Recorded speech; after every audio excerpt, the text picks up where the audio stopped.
Between 1852 and 1872, a woman named Mary Ann Cotton moved through the north of England, leaving a trail of dead husbands, dead children, and insurance payouts. She is Britain's first documented serial killer. She poisoned 21 people. 11 of them were her own children, and for nearly 20 years, not a single doctor questioned her. This is one of the most disturbing true crime stories in British history, and it began in the most ordinary way imaginable. Mary Ann Cotton was born Mary Ann Robson in 1832 in the village of East Rainton, County Durham. Her father was a miner. Her childhood was poor but unremarkable. She trained as a dressmaker, worked as a nurse, and by all accounts was considered pleasant and capable by everyone who knew her. In 1852, aged 20, she married her first husband, a laborer named William Mowbray. They had 5 children. 4 of them died in infancy. William died in 1865. Mary Ann collected £35 from the British and Prudential Insurance Company. That was 6 months' wages. She moved on. She always moved on. Her second husband was a man named George Ward.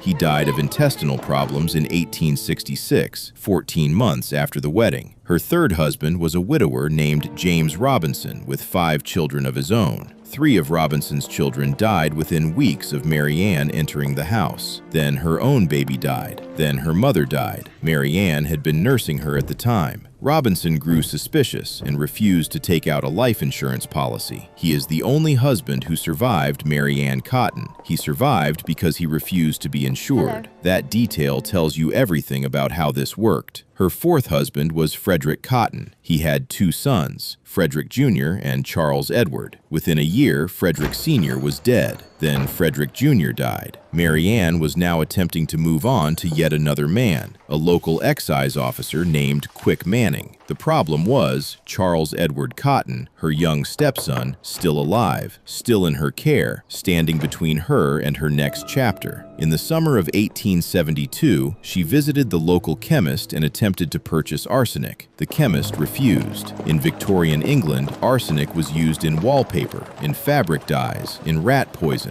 It was available in almost every household, but the chemist refused to sell it directly to her. Shortly afterward, 7-year-old Charles Edward Cotton was dead. A local parish official named Thomas Riley had been dealing with Mary Ann about placing Charles in the workhouse when she wanted him gone. When Charles died within days of that conversation, Riley went directly to the police. He did not believe what he was seeing. A post-mortem was ordered. The cause of death had been recorded as gastric fever, the same cause listed on almost every death certificate in Mary Ann Cotton's history. But this time, the doctor tested for arsenic using the Marsh test, a forensic method developed in 1836 that could detect arsenic in human tissue. The test came back positive. Charles Edward Cotton had been poisoned. The police began digging. Bodies were exhumed. Test after test came back positive for arsenic. The pattern that had been hiding in plain sight for 20 years was suddenly visible and undeniable. 4 husbands, 11 children,